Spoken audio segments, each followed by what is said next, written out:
I want to talk about buyers next because we talked about sellers, but why should a buyer work with an agent?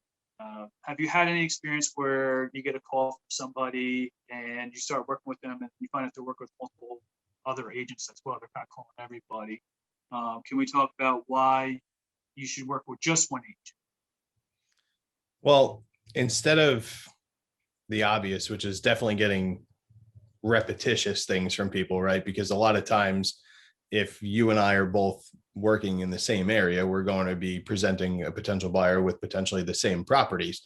I think what happens is a lot of people, when they try to outsource and use a whole bunch of agents, they're not getting necessarily exactly what they want. And I know that buyers, it's not really 100% realistic to check off every single box when you're purchasing something. But if you're working with one agent, I'll be able to like really dive into what your wants are, what your needs are, locations, school systems, what you're looking for in the property, and kind of focus it and tailor it to that, because maybe I heard something a little bit different in a presentation or whatnot that you're looking for than, the next agent, and they're not going to be touching upon all your needs.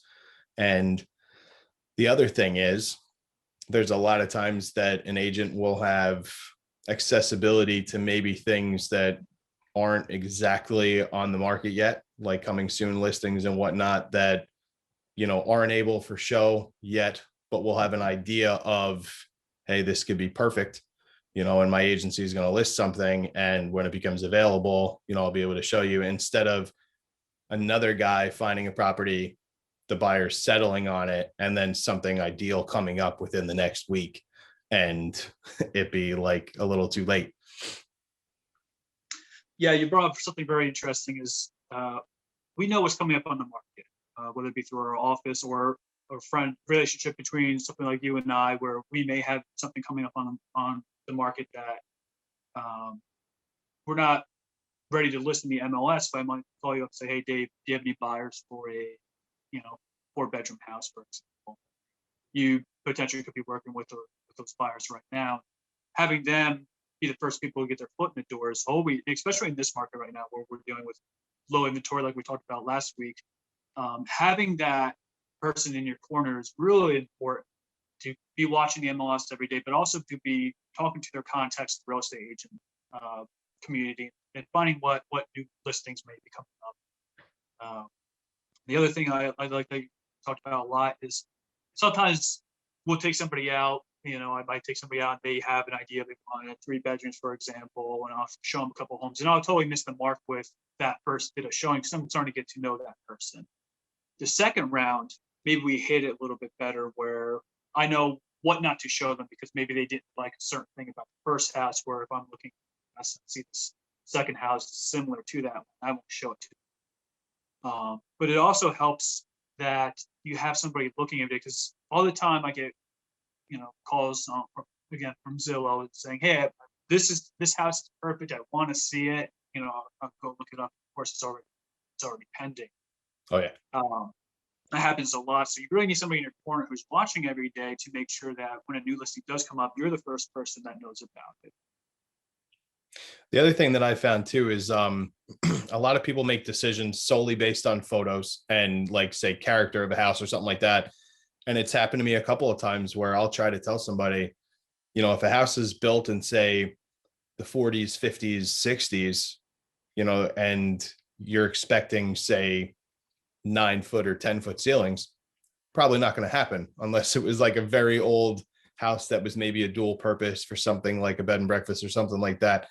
The house will look adorable in photos, but then you walk in and you realize it's only 7-foot ceilings and small doorways and whatnot. And I personally have a father who's 6'5", so a 7-foot ceiling for him isn't going to work out. And that's where the experience of touring some of these properties, and I know myself, like personally, on days where I'm not very booked, I'll go and preview like different listings and whatnot. This way I can have an idea. So if someone were to bring to my attention, hey, I drove past this house, what's your take? I've already been in there and can give them an idea, talk about features like, say, kitchens and bathrooms and whatnot, and have already firsthand experience, so you don't have to just rely on the internet. I mean, pictures can be very deceiving, and sometimes descriptions could either be too heavy or not heavy enough. Sellers might leave something out in a description that is a really big selling point for that buyer. So it's nice to have that expertise of somebody who does this for their day job and can give the right advice. Yeah, a lot of times buyer might call me up and ask me up a specific house, and I've already been in. It's less it's less common as it's been over the last couple of years. There's a little inventory, but Right. still, I mean, every time a house does come on the market, I'm like, if I could get the opportunity to go look at it because I'm interested, having an agent go and preview it for you.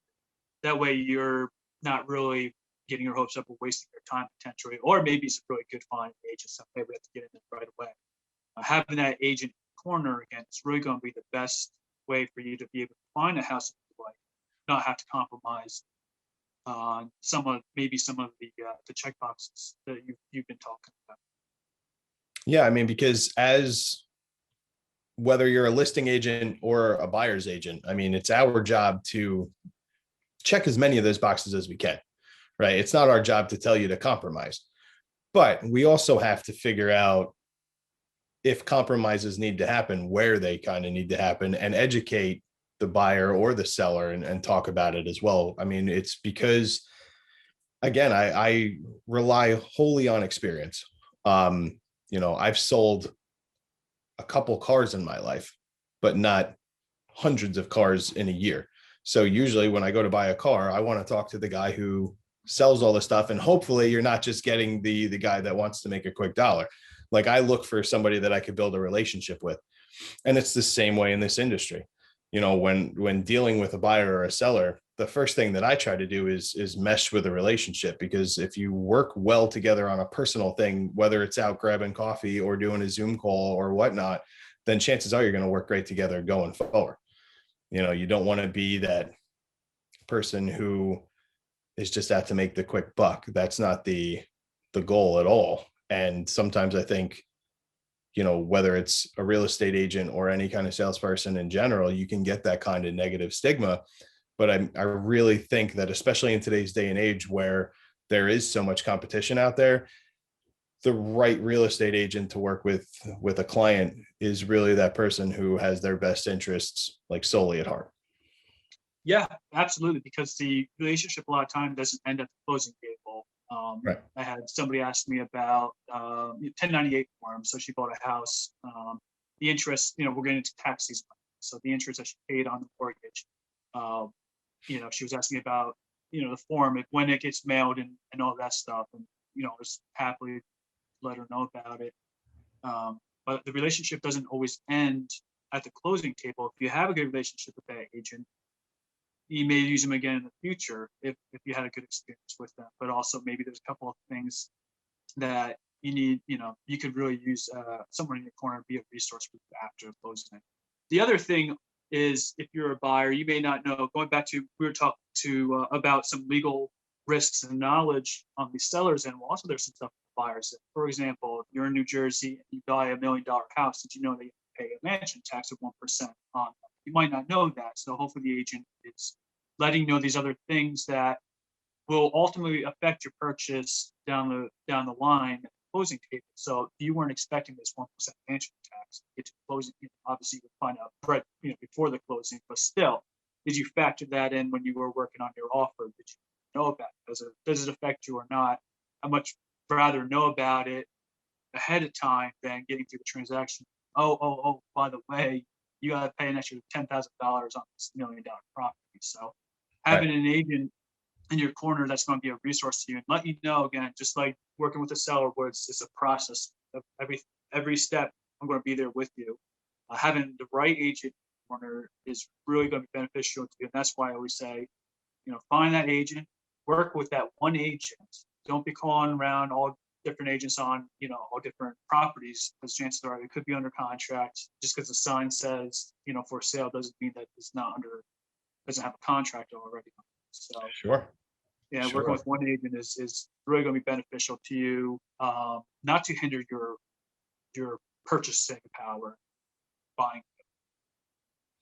Also the specifically talking, say, on the buyer side, going over with the client things like estimated closing costs, which a lot of times is forgotten about until it's ready to come up. And then it's, what do you mean there's another $6,000 or $7,000 associated, and so explaining that kind of directly up front. And then to tap back into the resource thing, I know our office has a huge pool of inspectors and appraisers and all that kind of stuff that are really kind of specific to certain areas. So an inspector that really knows, say, the Toms River area and the climate and the zoning and all that stuff, he specializes in that. So if we suggest to use him and the client agrees, I mean, we're very confident that the right inspection is going to be done. And it's not somebody that's just going to breeze through things, because like you said, the relationship doesn't end at the sale. And, I know that any of my clients that I try to put into a house, I don't want them contacting me 6 or 7 months down the road and say, hey, Dave, there's a lot of irrigation in this area and nothing was said about it. And, so you want to kind of know those things going forward to, keep that relationship strong, because again, this is a industry of networking and whatnot. And the big thing that we want to do is be that resource to, if we put a buyer into a home and they're super confident and their brother, sister, aunt, uncle, coworker, whatever it is looking to do a transaction, hopefully we're, in mind at least to have an opportunity.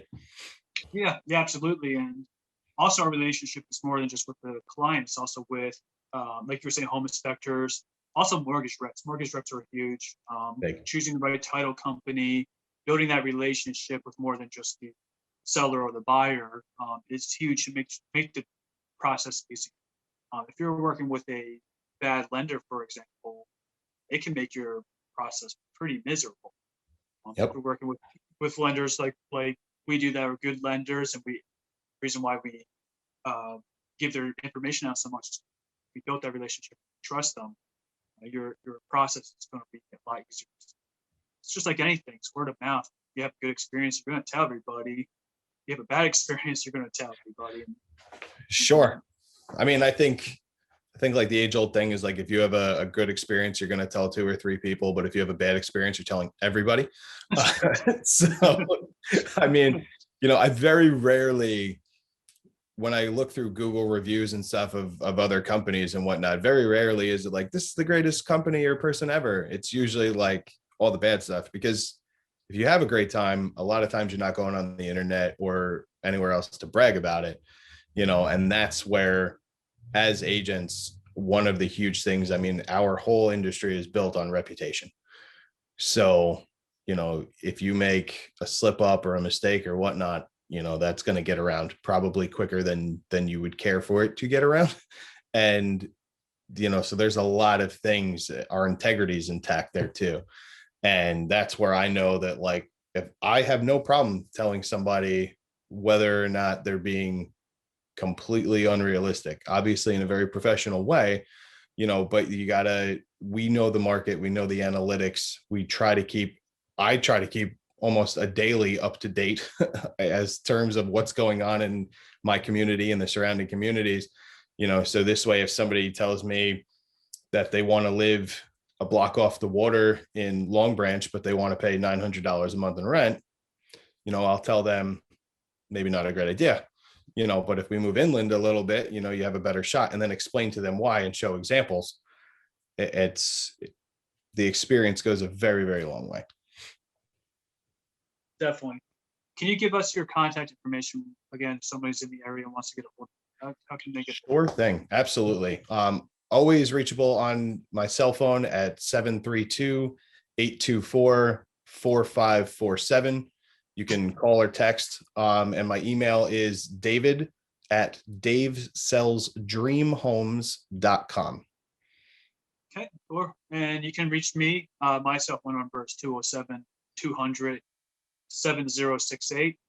Email address, ShawnDMcKillop@gmail.com. And we both look forward to hearing from you. If you have any questions, if you want to build that relationship, give us a call and we'll get started working with you.